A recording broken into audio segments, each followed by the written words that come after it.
Morning world.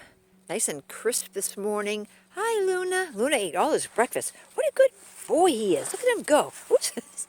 Look at him go. He ate all his breakfast, had his fancy feast, the soft, wet food, and then he has crunchies.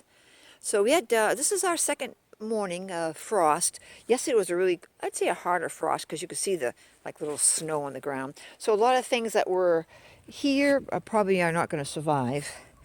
What's the remainder of what I had. Now I see this little rose doesn't look too bad. Isn't that pretty? Kind of survived a frost right there. If I can get a little picture of it. Not bad. It's a little yellow bud there. I'm not sure if it's going to open or not. And then a couple of these little buds here. Not sure if they're going to open either because of the frost. Where are you, buds? There you are, I guess.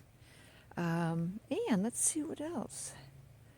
But you know what's amazing? This very hardy flower plant over here, this would be the second bloom this year for this plant. And isn't it amazing? Going through a really hard frost that wiped out other things. And there it is, just as beautiful as can be. With no signs of damage or anything. What a hardy little plant, isn't it? And it grew quite tall. When I first had it, it wasn't that tall. It was not that tall when I first planted it, so it got taller. And got some beautiful flowers on it. We'll have to see if next year it comes up. Isn't that just wonderful?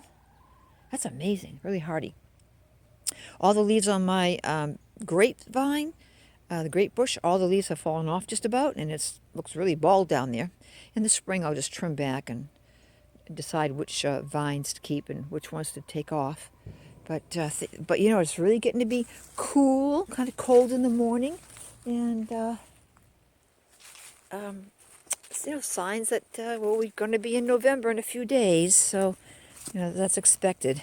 And I didn't have an opportunity. I didn't really know we were going to have that first hard frost. So whatever tomato plants I had here, they passed away. So in this thing here, tomato plants that I did have didn't make it. And that's okay because I still have tomatoes in my cellar that's ripening. So where's the first plant? Oh, it's down there somewhere. Let's see. Maybe you can see this one better. But you get an idea. There's a couple plants that withered away. Amazingly enough, though, the asparagus. Look at the asparagus, just as green as can be. Not really affected by the frost at all. Asparagus down there. There you are, asparagus. Amazing. And, of course, the herb, which is the lemon thyme, which is right over there. That wasn't affected either by it. But I guess that's a perennial. It's going to come up each year, so that's cool for a few years anyways. So that's the story on that, guys. This won't be a very long video, just a quick video. Just that it's getting really frosty now. Goodness gracious. And we had a good October. All in all, it was a good October. Started out cold and it balanced out to be in the 50s and stayed there for a while. Next few days we will have in the mid 50s, I believe, and colder at night, but that's not too bad. The girls are in there waiting for me to let them out. The girls are right in their little coop. I'm going to open the door for the goats too. But I just want to say hi. Hope everyone's having a wonderful day. And I'm going to catch up with you a little bit later. Okay. Talk to you later. Well, you can tell that, things are sleeping and getting ready for the winter months to come. Because usually, like in front of the red door to the cellar, usually there's very tall growth there with those orange bells that the hummingbirds like to take the nectar from, I guess you'd say. And, just everything the leaves are falling off the trees, so everything's getting ready for the big sleep, right? So, yep, so it goes by fast, it really does. But nice to be outside. And what I got to do, too, I got to find some really good gloves. Of course, work gloves for me. They're not keeping my hands warm through the winter months. So I'm going to probably get a smaller lady's glove to put inside first, like a cloth glove, then put the work glove over that. Make sure my fingers stay nice and warm and toasty. Okay, I'm going to go to the barn and clean that up, and I'll check with you in a couple of minutes. Getting things done, a little bit at a time.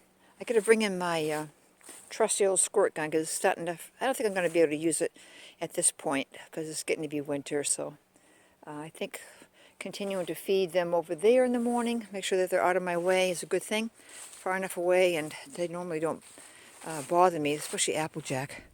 Keeps them busy eating over there while I can clean the barn. So I got the hay all measured for tonight. Usually just put them in a bag like that to measure the hay, so I can just put it on either side. Each get their portions of hay. If I do a little something in the morning, it helps to make the nighttime chores go a lot faster. And let's go down, take a walk, and chickens are next. I got my grain, sunflower seeds.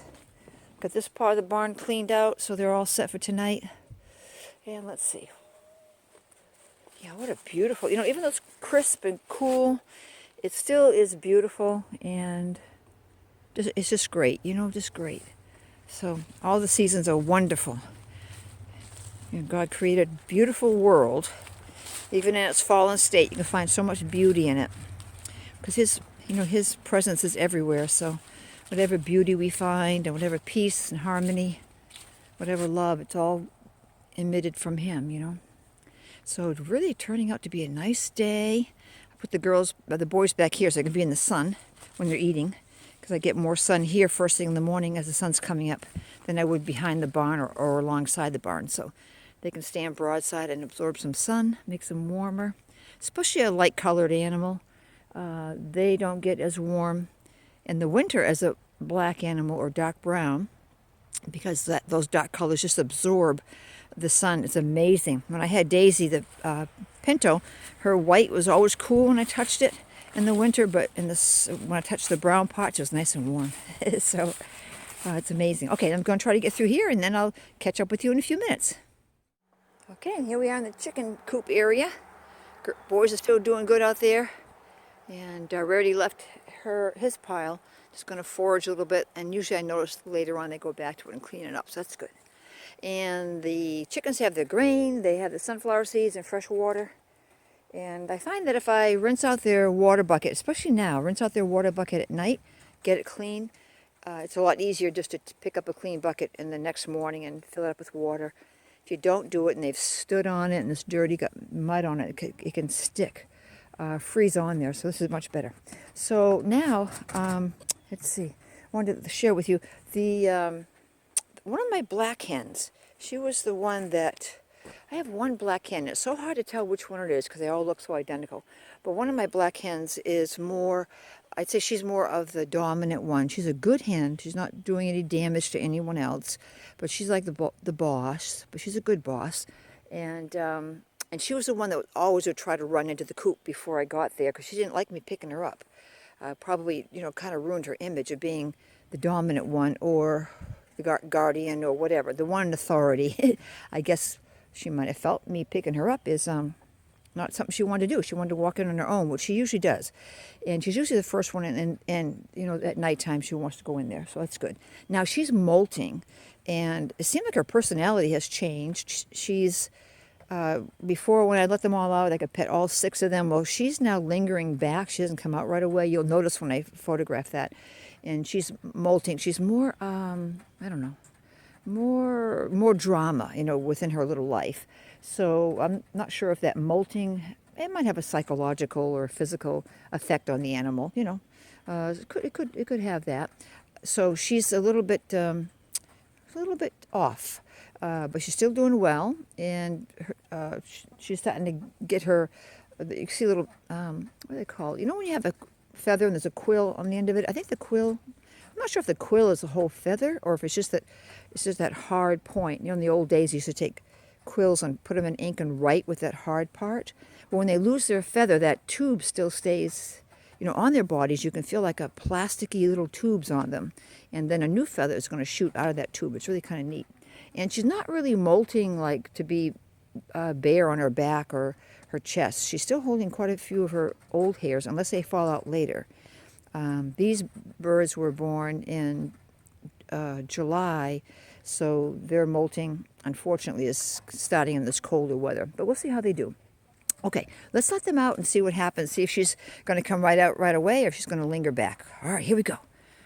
Dun, da, da. Let's see what happens to... And the mamas, Chickie mamas. Good morning, Chickie mamas. How are you this morning? Everybody ready to come out? Sure. Oh, there's one black one. You got 2 black ones. Oops, coming down the stairs. Oh, there's a 3rd black one there. She's going to come down the stairs. We'll find out. Ready? Ready for a one-handed pet this morning? Okay, here we go, girls. If I can get you all. Okay, 1, 2, whoops, 2, 3, 4, 5, 5, number 6. You gonna come out? Come on out. Everybody wants to see you. Come on out. Nothing to be afraid of. Come on, Miss Molty. You look beautiful. You haven't lost all your feathers. You have a lot of, yeah, you have a lot of feathers. You look beautiful. You're going to be fine. Come on out. I'm going to stay here until you come out. Aren't you beautiful? What a nice chicken you are. Yeah, what a good chicken. Oh, I don't know. She says, I don't know. It's kind of funny because she lost all her tail feathers, as you can see, and one's right there, but she lost all those pretty tail feathers that the other black ones have. Okay, come on now. I'm going to fix this. Let me put a little, I'm going to step back just a little bit. Come on now. Let's go. You can do it. Come on. Where are you? There you can do it. Come on. Come on out. Aren't you funny? Aren't you funny this morning? He said, well, you know, it's kind of traumatic when you're losing some of your feathers. Kind of affects you, you know what I mean? Yeah, I understand. I understand all about that. Yeah, but it's going to grow back. Don't worry about it. But I'll show you the tail feathers. She has that one feather there. Not sure if it's an old feather or a new feather. Not sure. Not sure how fast these feathers grow.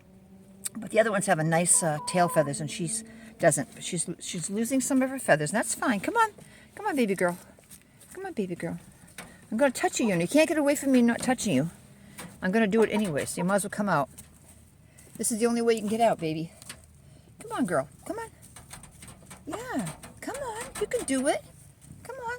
Don't keep the people waiting. Come on. Okay, come on now. I'm going to touch you when you come out. I'm right here. You know the door. You know the drill. Let's go. Let's go, baby. Yeah.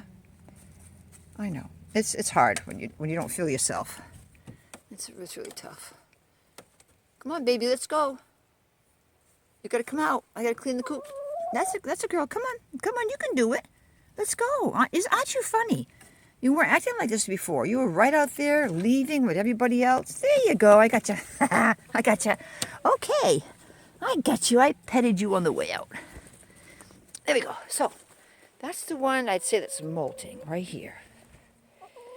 She's got that oddball feather sticking up in the back. But see, like, there's no real feathers back there. Not any real feathers compared to that one. Or compared to this one. See the beautiful feathers they have in the back just go shoot straight up. Well, her feathers, she's kind of fluffed up right now. But her feathers tail feathers are gone. But she has other feathers that are gone. So I'm finding more black feathers here and there. But they're all doing well. So isn't that strange how her personality kind of changed because of molting? Okie dokie, we'll keep an eye on the other ones to see how they do, if they act the same. But she's doing fine. She's eating. She's a good girl. But isn't that strange? I was one of the first ones out, but because you're molting, a little something different with your whole thought process. However that affects, right? Okie dokie. So I hope you guys have a wonderful day. Thank you so much for joining in and checking out my videos. This is a short one today, kind of hopping around here and there. Just, letting you know appreciate you viewing my videos and hitting that like button. Could be a like bucket, but I think it's a like button, and subscribing. I really appreciate that. And just coming along with me on my crazy journeys in life on my little tiny farm. Right, babies? Right, babies? So I appreciate you, and they appreciate you too. So you guys have a wonderful, blessed day, and I'll catch up with you and a little bit later. Okay, God bless now.